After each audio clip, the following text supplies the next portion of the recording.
Welcome to study channel. मेरा नाम है मोहम्मद कैसर। यूपीपीसीएस 2025 के फॉर्म भरे जा रहे हैं और जैसे ही आप ओटीआर के थ्रू लॉगिन करेंगे सबसे पहले आपके सामने यही पेज आएगा और यहाँ पर एक ऑप्शन पूछा जाता है कि आपको पीसीएस 2025 के लिए आवेदन करना है या फिर एसीएफ आरएफओ के लिए करना है या दोनों के लिए करना है।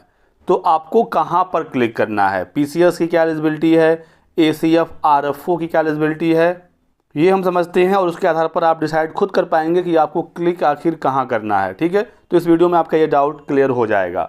साथ ही साथ यूपी बीएड एंट्रेंस एग्जाम 2025 के लिए आवेदन की प्रक्रिया शुरू हो गई है और बहुत सारे छात्र पूछ रहे थे कि इसमें एलिजिबिलिटी क्या है, डाउट हो रहा है, तो इसको भी हम लोग शॉर्ट में समझ लेते हैं।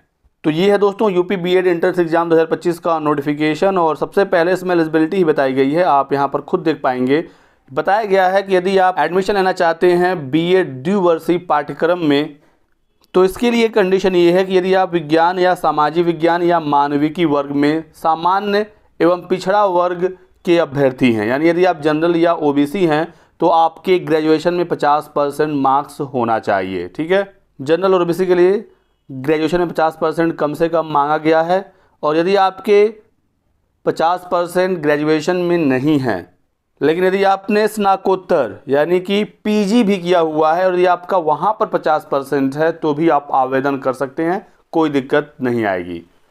साथ ही साथ ये भी बताया गया है कि जो स्टूडेंट बीई या बीटेक किए हुए हैं, इंजीनियरिंग वाले अभ्यर्थी हैं, तो इनका जो परसेंटेज है वो 55% होना चाहिए। तो बीटेक में 50% से काम नहीं चलेगा, 55% मार्क्स आपका होना चाहिए।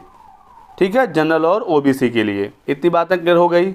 अब एक पॉइंट और है, जनरल ओबीसी का तो क्लियर हो गया। एससी एसटी के लिए क्या कहा गया है, तो एससी एसटी के लिए कहा गया है कि आप आवेदन कर सकते हैं यदि आपका ग्रेजुएशन कंप्लीट है, कोई भी परसेंटेज की बाध्यता नहीं है, चाहे बीटेक या बीई किए हुए आप छात्र हैं या स्नातक या स्नातकोत्तर सिंपल किए हुए हैं, एससी एसटी फॉर्म भर सकता है, कोई दिक्कत नहीं है। 45 हो, 46 हो, 50 हो, आप फॉर्म भर लीजिए। एक और पॉइंट है कि दृष्टिबाधित जो अभ्यर्थी होंगे उनको 5% का छूट मिलेगा, चाहे वो जिस भी कैटेगरी से बिलोंग करते हों। और अपीयरिंग स्टूडेंट आवेदन कर सकते हैं, लेकिन शर्त ये है कि जब तक काउंसलिंग हो रहा है आपका जो रिज़ल्ट है, यदि आप ग्रेजुएशन के बेस पर भर रहे हैं तो उसका रिज़ल्ट आ जाना चाहिए, या जो पीजी के बेस पर आवेदन कर रहा है तो आपका रिज़ल्ट आ जाना चाहिए, तो ही आप काउंसलिंग में भाग ले सकते हैं। तो आपको अब क्लियर हो गया होगा एलिजिबिलिटी के बारे में।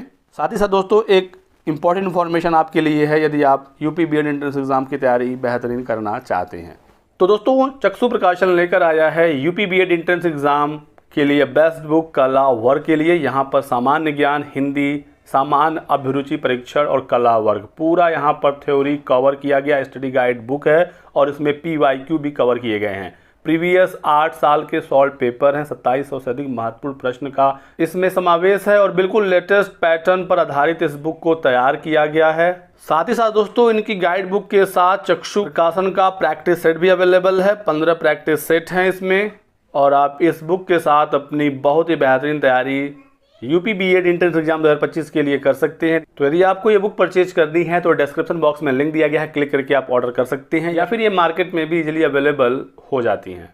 अब आते हैं यूपीपीसीएस पर, तो किसको किस पॉइंट पर क्लिक करना है ये हम लोग समझते हैं और इसके लिए हमें इन पदों की एलिजिबिलिटी देखनी होगी।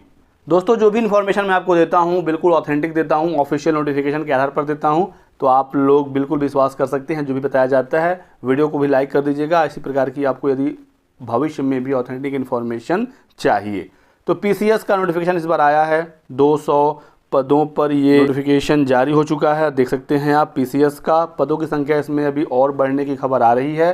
तो जब तक प्री का रिज़ल्ट ना आ जाए तब तक पद बढ़ जाते हैं और 400 से 500 पद इसमें हो जाएंगे, तो बिल्कुल टेंशन ना लें और आवेदन करें। पीसीएस के तहत बहुत सारे पद होते हैं, आपको पता होगा, और आप यहाँ पर देखिए ये जो सारे पद हैं ये सारे पीसीएस के तहत भरे जाते हैं। Deputy collector, deputy superintendent police, block development officer, ये सारे जो पद हैं पीसीएस के थ्रू भरे जाते हैं। तो पीसीएस के 200 पद हैं और पीसीएस के लिए जो न्यूनतम एलिजिबिलिटी होती है वो स्नातक होता है। तो यदि आप सिंपल स्नातक किए हुए हैं तो आप आवेदन कर सकते हैं पीसीएस के लिए। और इन पदों में से जो आप यहाँ पर देख रहे हैं इनमें से जितने भी पद हैं जो स्नातक के लिए हैं, आप उसके लिए ऑटोमेटिक एलिजिबल हो जाएंगे। जैसे बीडीओ हुआ, डिप्टी कलेक्टर हुआ, डिप्टी सुपरिटेंडेंट ऑफ पुलिस हुआ, ठीक है।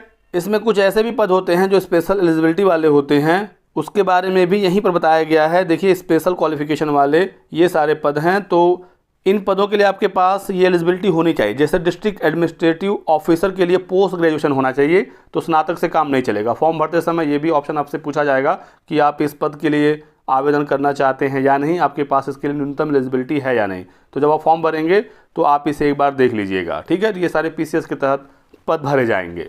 तो यदि आप सिर्फ स्नातक हैं, पीसीएस का फॉर्म भर रहे हैं, मान लीजिए आपने सिंपल बीए या बीएससी किया हुआ है, ठीक है, तो आप क्या करेंगे, ऐसे में आप सिर्फ पहले वाले ऑप्शन पर फिल कर देंगे, यहाँ पर टिक लगाएंगे, आप पीसीएस 2025 के लिए फॉर्म भर सकते हैं और जितने भी सामान्य स्नातक वाले पद होंगे आप उसके लिए एलिजिबल हो जाएंगे।